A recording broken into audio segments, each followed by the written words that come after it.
1999년 9월 미국 뉴욕주 제리코의 한 주택. 이사 준비 중이던 남성이 집 아래 숨겨진 공간에서 30년 된 드럼통 하나를 발견합니다. 무게 160kg, 표면에는 치명적인 화학물질이 들어있으니 절대 열지 말라는 경고문이 적혀 있었습니다. 9년간 이 집에 살면서 한 번도 열어보지 못했던 드럼통. 그런데 이날 뚜껑이 열립니다. 그리고 그 안에서 나온 것은 화학물질이 아니었습니다. 로널드 코인, 이 집의 주인이었습니다. 집을 45만 5천 달러에 팔았고 이사 준비가 한창이었습니다. 문제는 새 세입자가 이 드럼통을 치워달라고 요구한 것이었습니다. 로널드는 인부를 불러 드럼통을 집 밖으로 끌어냈습니다.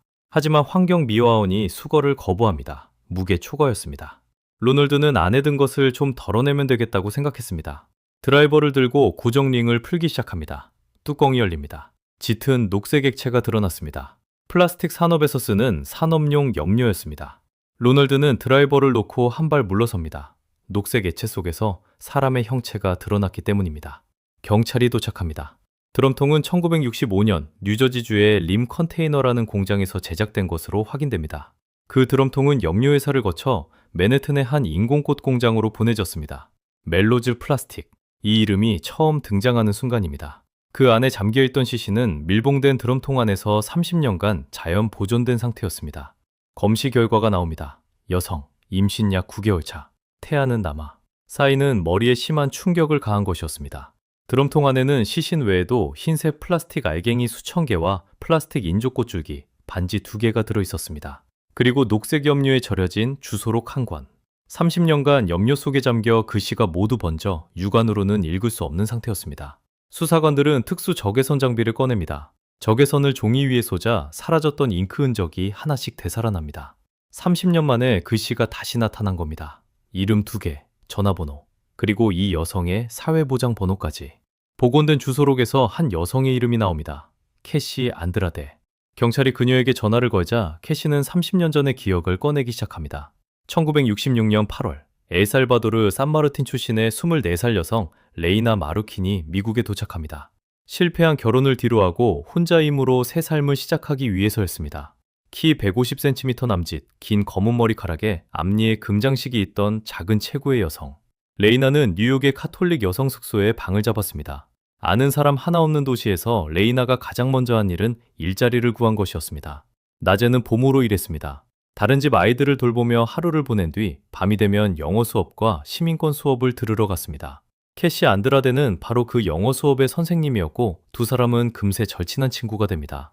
레이나는 거기서 멈추지 않았습니다. 야간에는 패션 관련 학교까지 다녔습니다. 봄호일을 마치고 영어를 배우고 그 다음에는 패션을 공부하는 생활. 하루에 쉬는 시간이 거의 없었을 겁니다.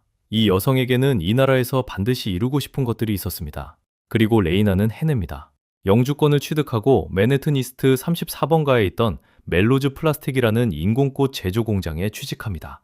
1968년의 일이었습니다. 엘살바도르에서 홀로 건너온 지 2년. 아무것도 없던 상태에서 영주권과 직장을 손에 넣었습니다. 레이나는 자기 힘으로 삶을 세워가고 있었습니다. 그런데 이 공장에서 레이나의 인생이 바뀝니다. 멜로즈 플라스틱의 공동 소유주 하워드 엘킨스. 1929년 브루클린에서 태어난 당시 39살의 사업가였습니다. 하워드에게는 아내 루스와 2 아이가 있었습니다. 하워드는 레이나에게 약속합니다. 아내와 이혼하고 1969년 봄에 결혼하겠다고. 고급 아파트까지 마련해 주었습니다. 레이나는 그 말을 믿었습니다. 하지만 레이나가 임신 9달이 되도록 하워드는 이혼하지 않았습니다. 봄이 되면 결혼하겠다던 약속은 지켜지지 않았고 둘 사이의 갈등은 깊어졌습니다. 만삭의 몸으로 기다림에 지친 레이나는 결국 하워드의 아내 루스에게 직접 전화를 겁니다. 불륜과 임신 사실을 모두 알렸습니다. 그날 하워드가 레이나에게 전화를 합니다. 대가를 치를 것이라고. 그리고 레이나는 캐시에게 전화를 겁니다. 이것이 마지막 전화였습니다. He's going to kill me. 그가 날 죽일 거예요. 캐시는 진정하라고 말했습니다. 설마 정말 그러겠냐고. 다음날 캐시가 레이나의 집을 찾아갑니다. 1969년 1월의 뉴욕이었습니다. 현관문은 활짝 열려 있었습니다. 집안은 아수라장이었습니다. 부츠, 코트, 장갑, 지갑. 한겨울에 외출하려면 반드시 챙겼을 것들이 전부 그대로 놓여 있었습니다. 영화의 뉴욕에서 코트도 없이 만삭의 몸으로 나갈 사람은 없습니다. 레이나만 없었습니다. 캐시는 곧바로 경찰에 실종 신고를 합니다. 하워드 엘킨스를 범인으로 지목하면서.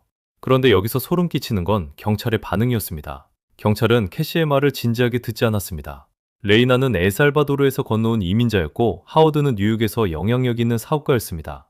경찰에게 이 두 사람의 무게는 같지 않았습니다.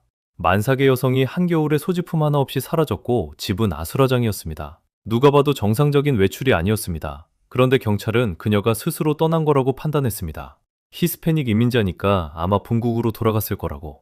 캐시가 하워드를 지목하며 그가 레이나를 죽이겠다고 협박했다는 사실까지 전달했지만 경찰은 하워드에 대한 조사조차 시작하지 않았습니다. 뉴욕의 성공한 사업가가 공장 직원 하나를 해칠 이유가 뭐가 있겠느냐는 식이었습니다. 레이나가 이민자가 아니었다면, 하워드가 평범한 사람이었다면 경찰은 다르게 움직였을 겁니다. 하지만 레이나에게는 이 나라에서 자신의 목소리를 대신해줄 사람이 캐시밖에 없었고 경찰은 그 캐시의 말마저 무시했습니다. 수사는 시작되지도 않은 채 종결됐습니다. 사실 캐시조차도 하워드가 정말 레이나를 죽였을 거라고는 쉽게 믿지 못했습니다. 설마 사람을 죽이겠냐는 상식이 있었기 때문입니다. 하지만 현실은 그 상식을 넘어서 있었습니다. 레이나는 이미 드럼통 안에 있었습니다. 하워드의 집 67 포레스트 드라이브, 거실 바로 아래 좁은 공간에 녹색 산업용 염료에 잠긴 채 누워 있었습니다. 그리고 그 위로 일상이 계속됐습니다. 하워드는 1972년에 그 집을 팔았습니다. 새 주인 에빈 가족이 들어와 12년은 살았습니다. 그 다음 살마지 가족이 6년은 살았습니다. 그리고 로널드 코인이 9년은 살았습니다. 네 가족이 그 거실 위에서 밥을 먹고 텔레비전을 보고 아이들을 재웠습니다. 바로 그 아래에 만삭의 여성이 드럼통에 갇혀있다는 사실을 아무도 몰랐습니다. 30년입니다. 그 사이 바다 건너 엘살바도르에서는 레이나의 가족이 신문에 실종 광고를 냈습니다. 하지만 미국 경찰과 연결될 방법 자체가 없었습니다. 아무 단서도, 아무 소식도 돌아오지 않았습니다. 레이나의 어머니는 95세가 될 때까지 딸을 찾아 헤맸습니다. 경찰이 처음부터 수사를 했더라면, 하워드의 집만 한번 수색했더라면 30년이라는 시간은 필요하지 않았을 겁니다. 하지만 경찰은 움직이지 않았고 레이나는 드럼통 안에서 30년을 보냈습니다. 그런데 1999년 마침내 그 드럼통이 열립니다. 그리고 주소록에서 하워드 엘킨스라는 이름이 나옵니다. 30년 만에 하워드의 이름이 다시 수면 위로 올라옵니다. 이번에는 경찰이 움직입니다. 1999년 9월 9일 경찰이 플로리다 보카레이턴의 한 고급 저택 앞에 섭니다. 문을 연 사람은 하워드 엘킨스, 당시 70세, 은퇴한 사업가였습니다. 경찰이 멜로즈 플라스틱에 대해 묻자 하워드는 담담하게 인정합니다.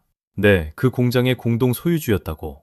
하지만 드럼통에 대해서는 아무것도 모른다고 했습니다. 레이나 마루킨이라는 이름도 처음 듣는다고 했습니다. 그리고 한마디를 덧붙입니다.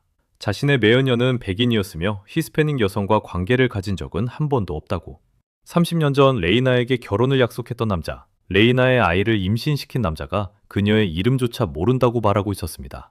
여기까지는 하워드가 침착했습니다. 경찰의 질문에 하나하나 대답하고 여유 있게 부인했습니다. 하지만 경찰이 한 가지를 더 요구하는 순간 모든 게 바뀝니다.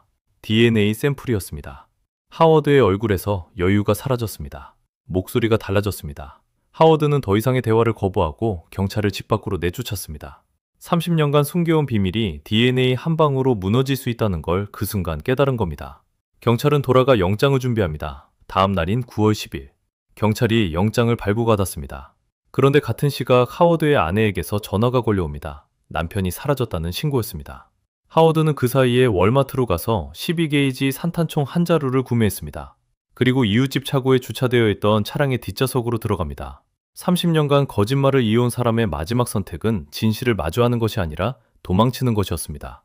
유서는 없었습니다. 사후 DNA 검사가 진행됩니다. 1999년에야 가능해진 기술이었습니다. 30년간 자연보존된 시신에서 추출한 태아의 DNA. 결과는 명확했습니다. 드럼통 속 태아의 아버지는 하워드 엘킨스였습니다. 히스패닉 여성과 관계한 적 없다던 그 말, 레이나를 모른다던 그 말, 전부 처음부터 거짓이었습니다. 하지만 거짓이 밝혀진 시점에 진실을 물을 사람은 이미 세상에 없었습니다. 용의자 사망, 기소 불가. 레이나를 죽인 사람은 밝혀졌지만 법의 심판은 끝내 이루어지지 않았습니다. 사건은 그렇게 종결됩니다. 경찰은 30년 전 그날 밤을 재구성했습니다. 1969년 1월, 하워드는 레이나를 찾아가 살해한 뒤 시신을 자신의 집으로 옮겼습니다. 드럼통에 넣고 녹색 염료를 부었습니다. 원래 계획은 보트에 실어 바다에 수장시키는 것이었습니다. 그런데 여기서 하워드는 한 가지 실수를 합니다. 흰색 플라스틱 알갱이를 너무 많이 넣은 겁니다. 드럼통 무게가 160kg을 넘어섰습니다. 혼자서는 도저히 옮길 수가 없었습니다. 하워드는 드럼통 위에 경고문을 적어 위장한 채 집 아래 좁은 공간에 방치했습니다. 그리고 1972년 아무 일 없었다는 듯 그 집을 팔고 떠납니다. 레이나의 시신은 엘살바도르로 송환되었습니다. 고향 산마르틴에서 장례가 치러졌습니다. 27세에 떠났던 여성이 30년 만에 돌아온 겁니다. 레이나의 어머니는 당시 95세였습니다. 이 어머니에게는 30년 전부터 반복되어 온 꿈이 하나 있었습니다. 레이나가 좁은 통 안에 갇혀서 괴로워하며 도와달라고 외치는 꿈이었습니다. 어머니는 그 꿈의 의미를 30년 동안 알지 못했습니다. 딸의 시신이 드럼통에서 발견되었다는 소식을 들은 뒤에야 비로소 그 꿈이 무엇이었는지를 이해하게 됩니다. 어머니는 딸의 장례를 치른 뒤 한 달 만에 세상을 떠났습니다. 딸 옆에 나란히 안장되었습니다. 30년을 기다린 끝에 겨우 딸 곁으로 간 겁니다. 드럼통 안에는 시신과 함께 작은 메모 한 장이 들어 있었습니다. 30년간 녹색 염료 속에 잠겨있던 그 종이에는 이런 문장이 적혀 있었습니다. 내가 진실을 말했다고 화내지 마세요. 사건 읽는 밤이었습니다.